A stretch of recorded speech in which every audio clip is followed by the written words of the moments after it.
Good afternoon. This is Simon Fraser speaking from the Australian Chamber of Commerce. I'm the Executive Director in Vietnam, and welcome to our webinar this afternoon. Some people might be thinking, why are we doing this today? We made a mandate after our recent vaccine webinar on the 17th of June to follow up, and this is a follow-up to what we had to say. This one's titled Australian Citizens and Vaccines, and we hope that we'll be able to explain our way through some of the concerns that Australian citizens as well as AusCham members have at this time. So I'd like to introduce the President of AusCham, Simon Pugh, who will be speaking today on behalf of the Chamber and our members. Thank you, Simon. Thanks, Simon, and good afternoon, everybody. And we really appreciate you joining in this today on what's probably your 400th Zoom Meets or team meeting for the day. Let's get to it. So today we're going to give you a vaccine update. As Simon said, the last one was on the 17th of June. I don't know about you guys, but I found that COVID has really started to warp my sense of time. If I had been asked before confirming with Simon, I would have said a couple of months ago, because so much has changed since the time that we gave you that last update. Now, before we dive into vaccine updates, quick announcement for everybody who likes exercise. Please join us for the AusCham Fitness webinar, which is being held every Friday for the next 3 weeks. There's another one on tomorrow morning at 8:30. It's by our member Anytime Fitness. They're really great. It gets the blood going. I know some of you, like me, maybe are exercise junkies who want a little bit more than that. I'm a runner and I like hitting the gym as well. So I've done a couple of websites that I have gone to for some HIIT workouts. Jordan Yao Fitness and Pamela Reif are really awesome. And then for body weighted workouts, Athleen X and Alex Crockford. It's really important to look after ourselves in this time of lockdown. We're messaging the same thing to our team in Australia and other countries that we operate, and we hope you are as well. All right, so why are we advocating now, as we're going to be, for a change to the policy of vaccination? Simon said in the 17th of June, we gave a landscaping event.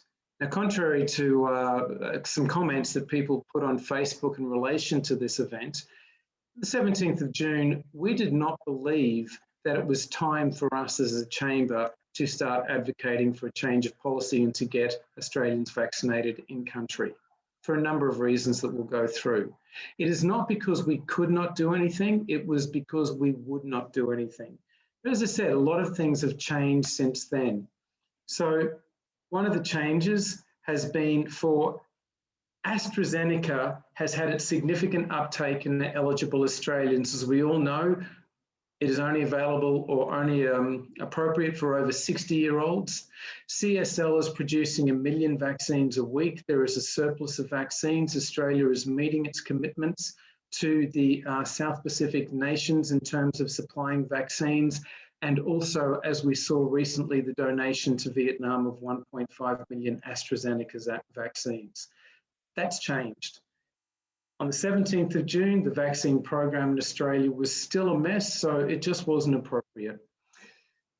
Obviously, there's been some changed circumstances in Vietnam. The first being, there is now a precedent pathway to a co-contribution model of vaccines. Now, AusCham works through the VBF, the Vietnam Business Forum.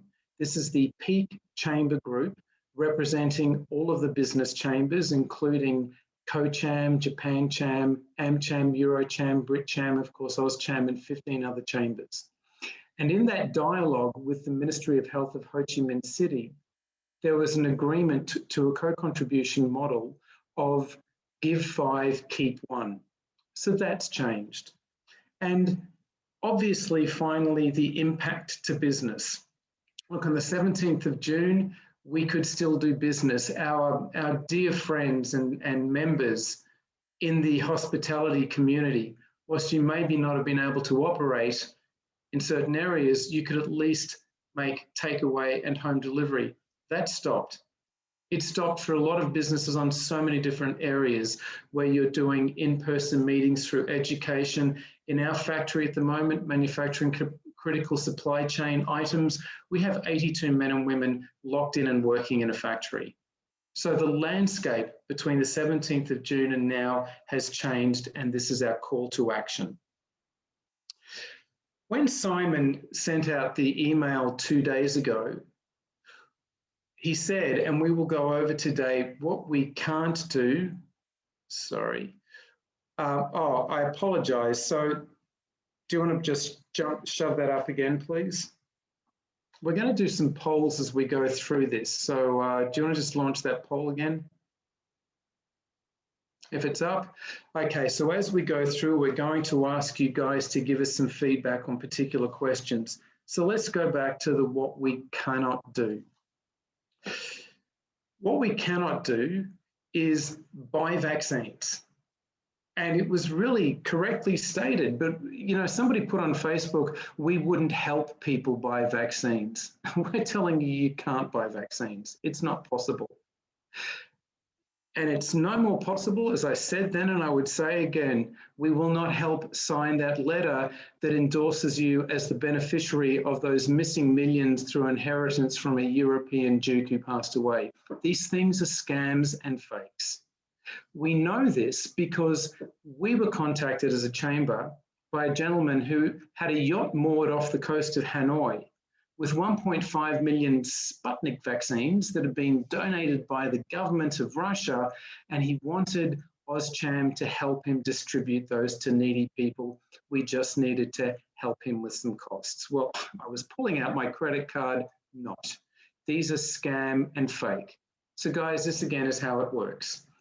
When vaccines first came out, all governments around the world, probably the first time in their lives, made an agreement that the relationship is either going to be government to government through the COVAX program or manufacturer to government through the orders that governments are placing.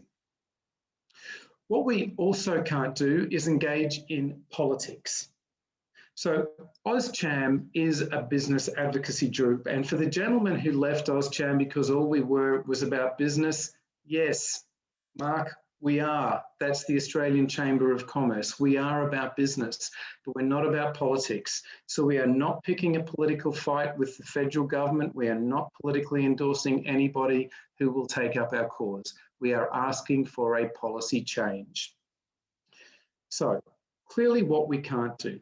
Now let's talk about something more important, and that's the what shouldn't we be doing. So guys, there's a few things that we should be really thinking about here. Okay, the first one is advocating for a policy change without purpose. The Australian government came up with the policy of not vaccinating Australian citizens overseas as part of the vaccine policy when they first said it. So us merely shouting how dreadful that is and woe is me and we're being left out, they knew this when they set the policy. The only way we're going to be able to get a policy change is to show a changed set of circumstances. So when we talk about what we can do, this is where our focus is going to be. Engaging in shouty advocacy. There's a lot of shouty advocacy going on at the moment, but I'd like to ask you this. You know, the last time somebody came up and said, you're wrong, you're a dickhead, what was your reaction? Was it to say, oh, thanks for pointing that out, I'll actually change what I'm doing? Or was it to square up and come out swinging? And that's exactly the same in this advocacy role. There is no point telling the federal Australian government whatever you think you want to call them. That is not going to make a change. This is really big. So I hadn't followed the Australian Embassy and the Australian Consulate on Facebook for no other reason. I mean, besides that I'm 55 and social media is not my DNA. And I started following 2 weeks ago. And I'll tell you, I'm a little bit embarrassed as an Australian citizen to see some of the things that we're posting and commenting on that social media platform. Guys, look, we all get The current situation is a shit sandwich buttered with broken glass. It is really hard to swallow. And I also get that we are angry, we are afraid, we are concerned, we don't know what the hell is going on.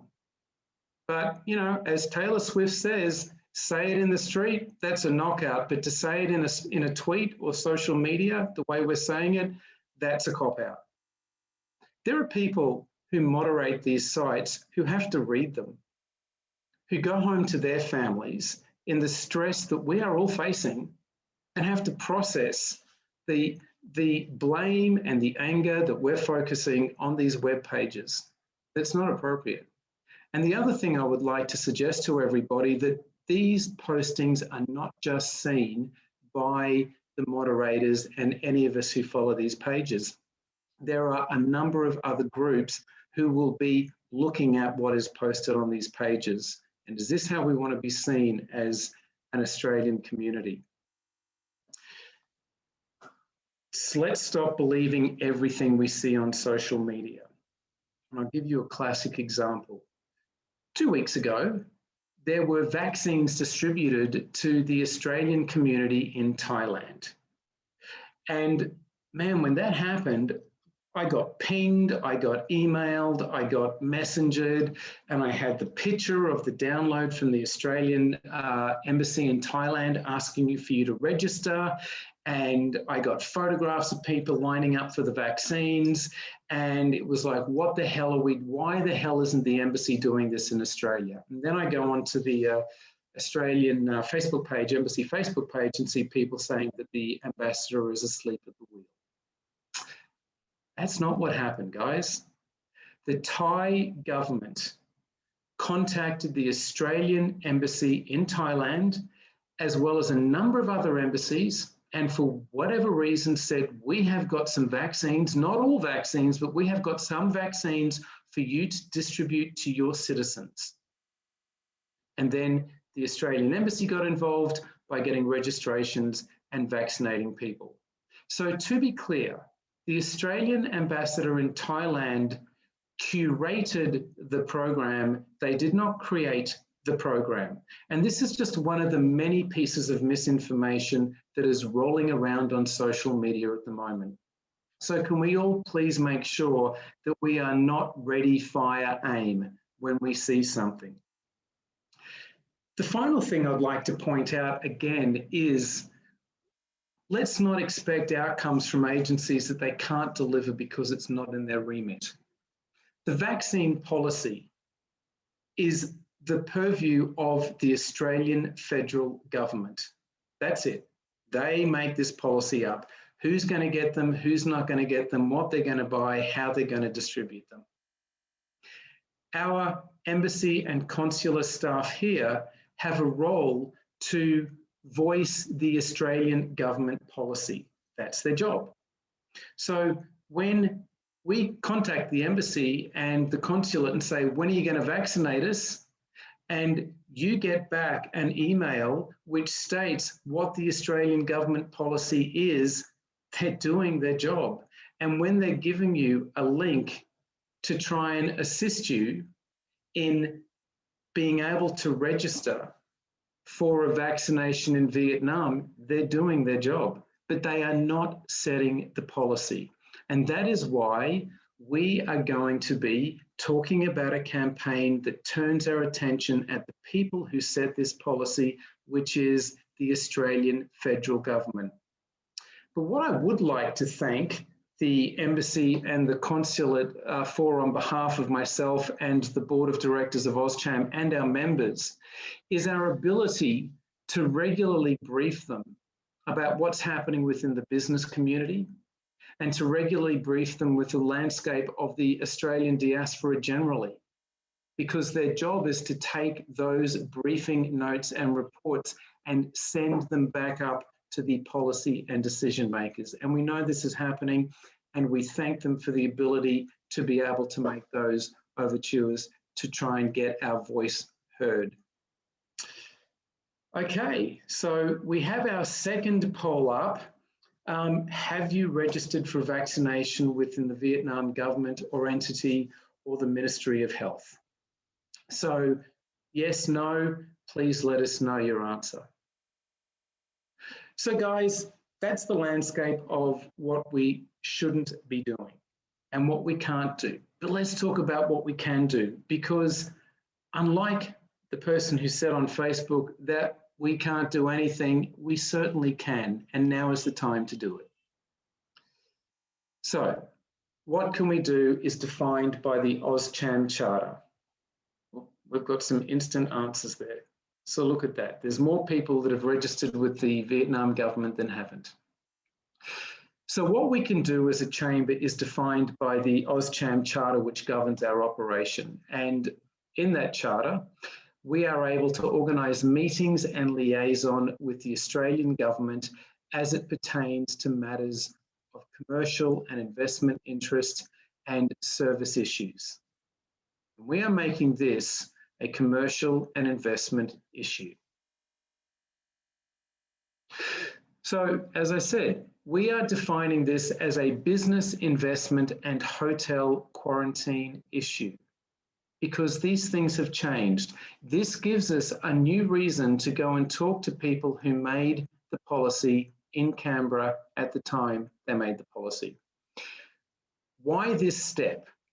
Because right at the moment, business matters so much to Australia, and Vietnam is seen as a critical partner in that. We have in place an acronym, the EES, the Enhanced Economic Engagement Strategy. This is a government-to-government strategy where both governments are looking to pivot toward each other to become top 10 trading partners. They're currently not. And as we all know, in Australia, we've got some issues with our largest trading partner. So the government and everybody else is rightfully scrambling to find other people to play in the sandpit with. The EES is our hook. You might have seen on our social media pages and our website that last week, and thanks to our Vice President Jimmy Pham in attendance, we signed into being the Vietnam Australia Business Council, which is a peer-to-peer advocacy group between AusCham and the Vietnam Chamber of Commerce and Industry. This is one of only 2 peer-to-peer advocacy groups in operation, and it speaks to the importance governments are placing on trade between both countries. AusCham is the only other one. This organisation gives us unprecedented access to Vietnamese government decision makers. This stuff is important. As you also saw, we had Minister Tien visit us.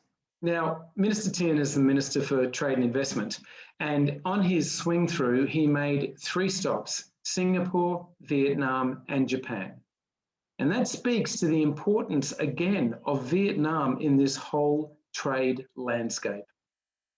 So this, as it ratchets up, Minister Tien sat in on 2 briefing meetings with business leaders in Vietnam, one in Hanoi and one in Ho Chi Minh City.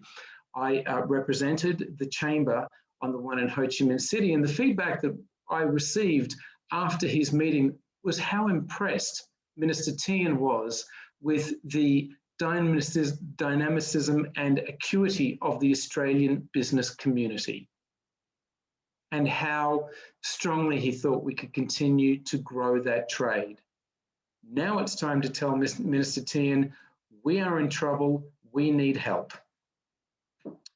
Guys, there are Australians in 180 countries.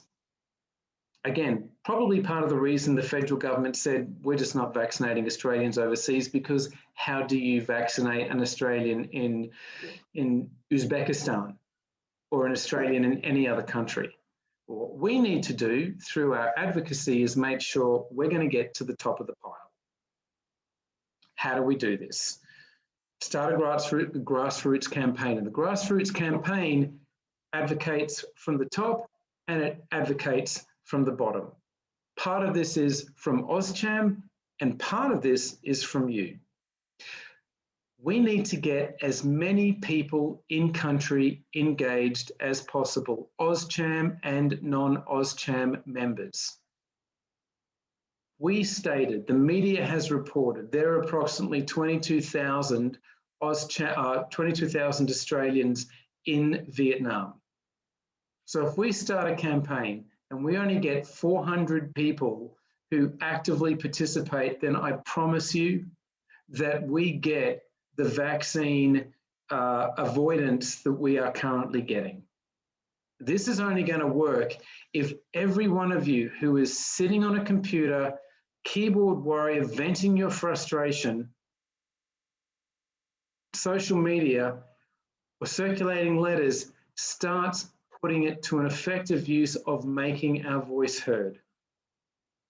We have a 4-point advocacy plan. The first one is an open letter to the Prime Minister's office and Ministers Tian and Payne, who are the Industry Minister and the Foreign Minister, respectively. And as I said, AusCham is an apolitical organisation. We will be sending the same letter to the opposition leader, the Shadow Ministers Wong and King, respectively. This is going to be signed with logos by the business community. What does the letter say? We're stating the business impact. This is hurting us. You want the EES, you want the Australian business community to sing, dance, and make this thing happen. You got to help us. It's creating investment uncertainty with no vaccine horizon. There are people who are pulling out of their investments in Vietnam because they just don't know when the hell we're going to get some help. It's creating a brain drain of needed Australian talent back to Australia because of this vaccine uncertainty. We know that. Our members are telling us this. So how, as a business community, can we drive ahead and make sure that we meet the EES obligations? As I said, we're linking it to the EES and the effect. And we're also going to be highlighting to the Australian government that, honestly, leaving Australians in Vietnam for the Vietnamese to vaccinate, we're a wealthy nation and we've got some vaccines, it's not a great optic look. There's been comments about the French government vaccinating their citizens, and yes, they are. But then I also saw comments on Facebook where people said, and so too are the Americans, the Canadians, the British, and they're not. The only people who are doing it are the French. But the French are also doing it when they haven't donated any vaccines into Vietnam. So that's being seen adversely by the broader community as look after your own people first. We are tying the vaccine donation that the Australian federal government has said that they will make together with looking after Australian citizens in country. The other thing we'll be doing is just pointing out the bleeding obvious to the Australian federal government that telling us we need to go back to Australia if we want to be vaccinated, and at the same time capping the returns makes no sense. The second letter we're sending from AusCham, advocating from top, is an open letter to the 6 state premiers. They don't want us to come back home. They just don't. We need to state the business impact, again, the uncertainty of investment, and how it's impacting businesses big and small. And we need to do this because every state government has or is in the process of setting up their own trade, state-based trade relations offices in Vietnam. They know how important this country is to sell their stuff. We're going to tell them that not vaccinating us is making selling their stuff super hard. And we're also going to, again, highlight this contradiction of government policy. You don't want us back, so help us to get vaccinated over here. And we're going to show the benefits. Vaccinate us in country. If the only reason for us to go back to Australia is to get vaccinated, we're suddenly not on a plane. And also, if we do go back to Australia and we are vaccinated, we are a proven significantly less risk to the hotel quarantine system. Right, so we have 150 businesses that are members of AusCham, but it's not enough. I know that there's a lot of you out there who were members who, for whatever reason, left the chamber. I am now calling you to arms to get involved. We want your company logo. We want your signature on this letter. Don't care if you're a member or not, you're part of the Australian business community. And as I've shown you, our best way to advocate is the changed circumstance affecting trade and all the things that go with that. So we're going to ask you to please email into our executive director your company logo and your signature. If you want to see the letter first, we will have it published on our website. By tomorrow, you can have a look at the letter and the contents. Please get behind us. Enough, guys, of all the shouty impotency that we're doing on social media. Let's make an impact. Let's try and make a change. All right. The other part of this, and now this is for everybody else, Australian in country. Look, we're coming at this from a business angle. Because we're AusCham, because we have the weight of the business community behind us, which represents billions of dollars of investment, thousands of jobs, billions of dollars of trade between Vietnam and Australia. But we're also making sure that we're speaking for the wider Australian community, because we have wives and children and husbands who mightn't be working, who don't fall within that government deemed critical list, who are anxious about getting vaccinated. So we've got a grassroots campaign to make sure that the people who talk to the decision makers also know what's going on. But again, we're going to ask you, please, in this campaign to be respectful. How does this campaign work? We want you to send a letter to your local federal MP, from you, from your family, from your friends here, from your family and friends in Australia. We will have 2 letters for you to download from the AusCham website. One for you as an Australian citizen living in Vietnam, and the other for your friends and family. Download the letter. Use the AusCham website to locate the contact details of your local federal member. Doesn't matter what political flavour they are, because remember, we're sending this open letter from AusCham to both the government and the shadow ministry. And simply insert your name, sign and send. There's little parts of red where you just have to delete it. Now, if you don't like the contents of the letter, we get that. I won't be personally offended, neither will be the person who co-wrote it with me. But if you do change it, again, if your sole purpose is to dump a bucket of shit on somebody's head to make you feel better, possibly don't send that letter. Be respectful. We have a better chance of being heard.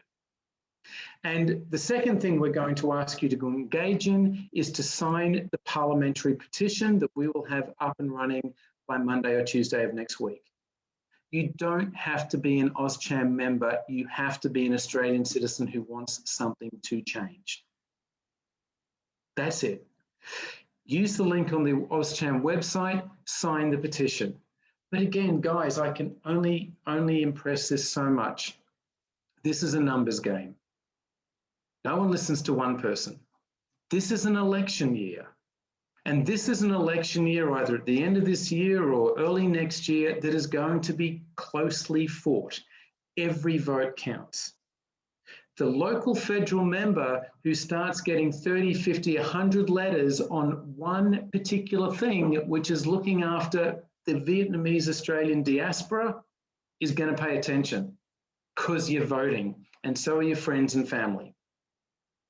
This is how we make ourselves heard. Make sure you send this link to family and friends, associates. Throw the stone in your family, so in your friendship circle here, and it will ripple out, and then get them to throw the stone into their circle, and it will ripple out to their friends, and so on and so forth. We got to capture as many of these 22,000 people living in Vietnam of Australian passport holders as we possibly can. Okay, so we're going to have our next poll now. I've been pretty crappy at telling you when the last polls are going to be. So do you want to shoot up the next poll? This is very important because, you know, the only thing that we can hope for is the only thing we're going to ask for is AstraZeneca. That's it. So if you want to go vaccine shopping, we're not the people who can help you. So please, we need to be able to understand that we're advocating for AstraZeneca, and if we get something going, that's what's going to become available. All right. So guys, what are we hoping to achieve here? Let's landscape it. Oh, yep. And there it is. Everybody would take anything. And when we say anything, we're only saying Pfizer, Moderna, and AstraZeneca, I think. Okay, so what are we hoping to achieve here? We are hoping, we're not hoping, we are going to make our issue visible. We're all shouting all over the place. Let's raise a focus our advocacy to make sure that we are heard and people know what's going on. We need to move from, and some of the things that I have seen again on social media and other places, is people who feel disempowered. We are lighting the path for you to take control of this conversation and to take control of where you want the outcome to be. I'm not guaranteeing we're going to give an outcome, but we're going to have a hell of a better shot going this path than we are bitching to a mate in a pub when we can actually get face to face. So this enables us to take control of what's happening. Obviously, we want a change in the government policy. And what is that change in government policy we want? We are asking for an additional 40,000 vaccines to be added on to the 1.5 million vaccines that have been donated by the Australian government to take care of the Australian community in Vietnam. AusCham, the business community, have contacts and links to distribute this. It is not the responsibility of the Australian embassy or the consulate to go and get these vaccines. We have asked them and they have delivered in sending the message that we have up to the relevant federal government authorities. So this is what we're aiming to achieve by this proactive campaign. Now is the time to do it. There is a changed set of circumstances. It is affecting business. There is a big focus on business in Vietnam, and we are asking for the support from the federal government for us as a community that they're asking for us to achieve for them as a government through the EES. All right, so we're going to take questions and feedback, and I don't know how to move this little panel down. Oh, there you go. Should have done that earlier. All right, guys, to be clear, this is an board decision. So AusCham has two parts. We have our executive director and we have our amazing office staff of Fung Nguyen and Huang. And I really miss you guys, and I miss baking and bringing in cookies for you in the office. Can't wait to see you again.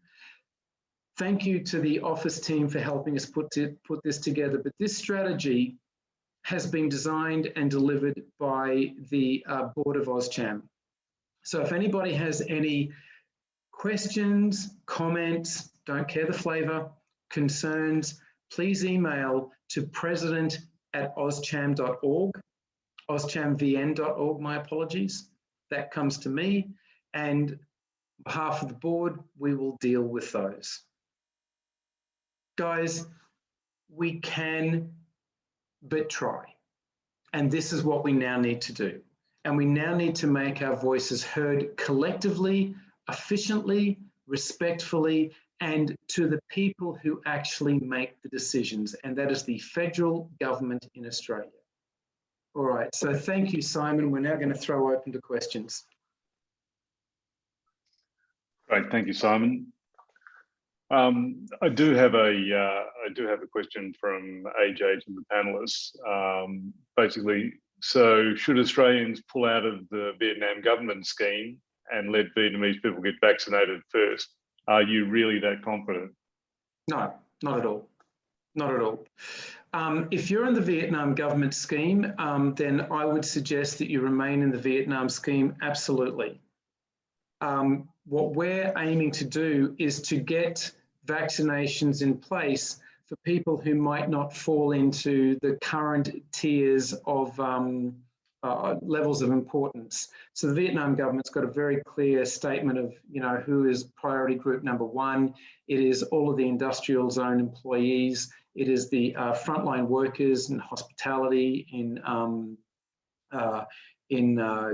obviously the army, the police, the nurses, the doctors. So in all of those areas. But no, I absolutely wouldn't say that you should pull out of that. I think this is a matter of going to the casino and putting your chips on a couple of different numbers. Thanks, Si. Okay, people are a little bit, you must have really informed everybody, or they're just a bit slow with some questions, but I'm starting to get a few now. People just asking again about obviously the links, which will be available on the website, where we'll have the petition link and also the letters, which obviously they'll be sent to state premiers and also federal MPs. Yep. Correct. So please, you know, that will be within hopefully the next 48 hours as well. So can I just say with that too, AusCham is sending the letters to the Prime Minister's office and the ministers and shadow ministry, but we're asking you guys as registered voters in whatever electorate you sit to download the letters to your local member and send them to your local member. And also asking you to get the same done from your family, your friends, anybody who is registered in an electorate, whatever the electorate is, whatever the flavour of politics, let's start making this heard. Thanks, Simon. I might also add that the lists for people will be there. So if you do not know who your local member is, and that's at state level or federal level, those lists will be also on the website as well to assist you. Hudson Chang asked, is there an anticipated timeline for government responses once the petition has been submitted? We're not sure. It's a bit of an unknown, this one, because sometimes the petition may be open for a number of weeks and then it'll take some time to work its way through to the Parliament as well. So the sooner the better would be the answer, I guess. Oh, look, Simon, I think so, absolutely. We want everyone to get onto this now. Next week, by the end of next week, we want to be sending these letters. Guys, this is visible in Australia. You've all, I'm sure, had family and friends contacting you going, we've heard Ho Chi Minh City is locked down, we've heard Vietnam has got problems. The Australian media are lit to this. The Australian public are lit to this. So damn straight the Australian government is lit to this. So I think now is the time for us to press our case. There's Dominic Heaton sent a message saying that he's obviously been in, well, he's been in Vietnam for 20 years, so he wouldn't know who his local member is. But obviously, the opportunity there is to send the letters directly to the Prime Minister's office and also to the ministers and also shadow ministers of the federal Parliament. That information will be available as well, Dominic. Yeah, good call, Si, because look, some of us are non-resident and so sadly not able to vote, but definitely doesn't stop you from downloading that letter, recrafting a little bit, but sending it to the Prime Minister's office as a concerned Australian citizen living overseas and really helping to drive the business and Australian brand overseas in Vietnam. Also, Simon, I think it's fair to say that if you ask people how many Australians are actually in Vietnam, it's a bit of an unknown, but at best estimates, I think we are around about 20 to 22,000 people. But one of the people on the call has just said, I'd imagine that any surplus would go back into the system anyway, and that would be the case. Correct. Now, you know, guys, again, Matt suggested not to anger the people in the pub because your anger is right. I'm not saying your anger isn't right. What I'm saying is let's focus it at the right place, which gives us the best possible chance for a change. I want you to take and channel that anger into an action, as we've outlined. Thanks, Matt. I just have another question from Mike Gamble.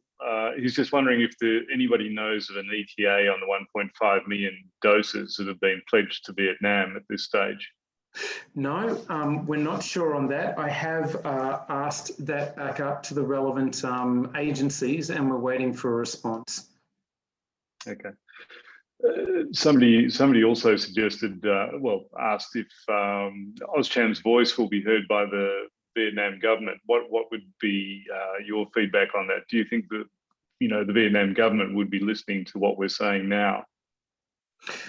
I think that we have, as a chamber, crafted a very good relationship with the Vietnamese government. The groundwork was laid by last year's board in formulating the policy to set up the VABC and then bringing the VABC to life this year. So I think that, again, I can only reiterate, one of two only groups, industry chamber groups in Vietnam that's got this. Japan Cham, Co-Cham, they don't have it. They're much bigger than us. So the importance of the growing relationship, the growing two-way relationship between Vietnam and Australia cannot be overstated. Totally. So it's there is a question here which I can probably answer as well from Philip Stephen. The Vietnam government registration, as a lot of people may have come across, is only in Vietnamese. Now, if you don't have the luxury of maybe somebody who can translate or help you through that, and you do need a Vietnamese medical number or certificate as well to complete the form. It's not actually in English at this time. I understand that there have been a lot of requests to the Ministry of Health to do this, but I think that the Consul General of the Consulate in Ho Chi Minh City are actually working on this with the government. So I will follow up on that, and I will post something on our website or our EDM to see if we can get an English version for you as well. Thanks, sir. Yep. There's Andrew Maudlock. Are there any chambers in Southeast Asia preparing a similar approach to what we are suggesting here? I can answer that. I can probably answer that one, because with AusCham, we do have a connection across the ASEAN with other chambers of commerce. To the best of my knowledge, most of them aren't, because there's different situations at the moment. Some of the countries in the region are very heavily supported, or their governments are supported by the Chinese government. Other governments, such as Myanmar, obviously they're in a lot of strife and toil at the moment. And it's a very sad situation. So with that, I'm not sure what sort of support they're getting from anyone, to be quite honest. Other countries like Singapore are managing the situation and helping other countries around the region as well. But to the best of my knowledge, talking to other chambers, they have other priorities at the moment, because their governments tend to have a handle on their situation. And, to be quite honest, some of these countries don't have the population scale that we do have here in Vietnam as well. Simon, I'll also add to that, there are initiatives by things like the Board of Investment in Thailand has just released a call for registration for expatriate business community and family members to register for vaccination. Don't know when that will be, but that is a Board of Industry Thailand initiative. So as Simon said, there's a lot of different things happening in different countries. The only thing that affects all countries that AusCham ASEAN is advocating for is in relation to the change of tax status as a resident or non-resident. But from a vaccine perspective, because it is so different, no. So it's very important that we make the voice of Vietnam heard. I had another question from Matt Young, who asked, do we have any clarity on how many Australians have actually left? Now, I expect that when you say how many people have left, that would be, probably within this year. I can say in my network, and you probably know as well, Simon and Matt, that it's been a steady trickle of people leaving the country for different reasons as well.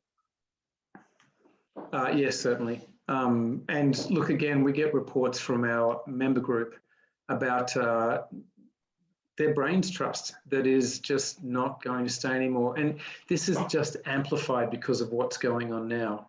Poor little darlings, if they go home, they're just going to go home to another lockdown. But, it's important that we look after and protect what's in Vietnam.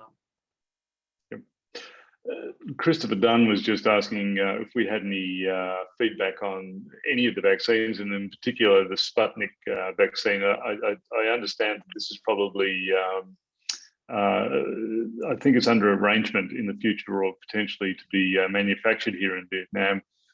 He's asking about the Sputnik vaccine and said that there's at least a 90% plus efficacy. I'm not sure if anybody had any comment on that one. Yeah, I don't know, Simon. I'm not a vaccine expert. Yes. Look, guys, we're in an industrial park, in Town Bin Industrial Park, so everybody in our industrial estate got vaccinated. It was AstraZeneca. We went down to the local shoe factory. We have people from 19 to 55, and I can tell you that everyone got vaccinated and they were fine. So, you know, from the point of view of what I have seen firsthand, there were no long-term adverse effects. It was definitely a sore arm, but that was it. So somebody did ask a question, Si, in relation to giving us your company logo. So what we want to do with the letters to the federal leaders is to actually have all the company logos on the bottom of the letter. So if you could please send a PDF or JPEG of your logo, we'd really appreciate that. Yep. So Paul Cleves asked, is it necessary to have social insurance number in order to register the vaccine in Vietnam? And the answer to that, Paul, is yes, you do. Well, there's a certificate number which you should have attached to your medical certificate, which is in line with the social insurance provision here in Vietnam. Robin, to the industrial estate, it was the Tan Bin industrial estate, which is adjacent to the airport on the way to Cu Chi. So you whip around to the left of the airport, and about 3 kilometres further on, you hook another left. Sorry, right, left.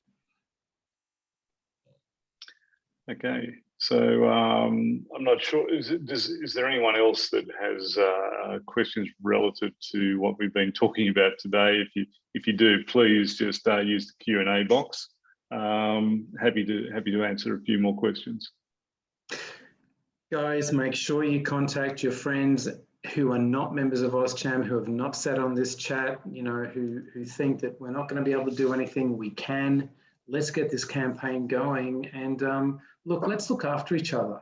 This is really stressful. You know, I called a mate yesterday, and if I hadn't called them, I wouldn't have known that they had actually lost their job. And, you know, they're just sitting at home locked by themselves dealing with that awful thing. So just make sure you stay in contact with each other, and we need to look after each other. That's what we do as Australians. So, Simon, I think that from my perspective, there's probably no other questions. I think everybody's been very well informed, and the next way to go is obviously action time. Correct. So, guys, This is now call to arms. Good. So I think we've had over 100 people on this call, and my technical guy's asking if we can get a group photograph, because it'd be great to see, and also probably good to share with our members and friends, and maybe with the government to see how proactive we're being. So if you do want to be in the group photo, please turn on your cameras now. We'd love to see your faces. And I'll let Andrew, who's our technical guy, do the rest.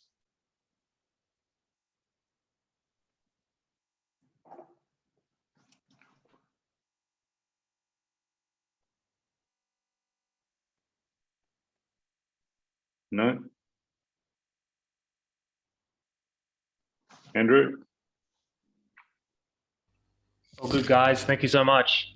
Excellent. Great. Thanks, everybody. Have a really good night. Thank you very much, everybody, and stay safe and stay well. And please, over the next couple of days, do visit the AusCham website. We'll set it up. We'll be setting it up tomorrow with all the documents that we've discussed tonight, and for you to be able to download and also to access lists of federal MPs, state premiers, and obviously state MPs as well. So please do assist. Please do help with this initiative, and we'll be working hard to make sure that we can change the policy and move on. And I thank you all very much. Thank you. Stay safe. Bye-bye. Good night, everyone.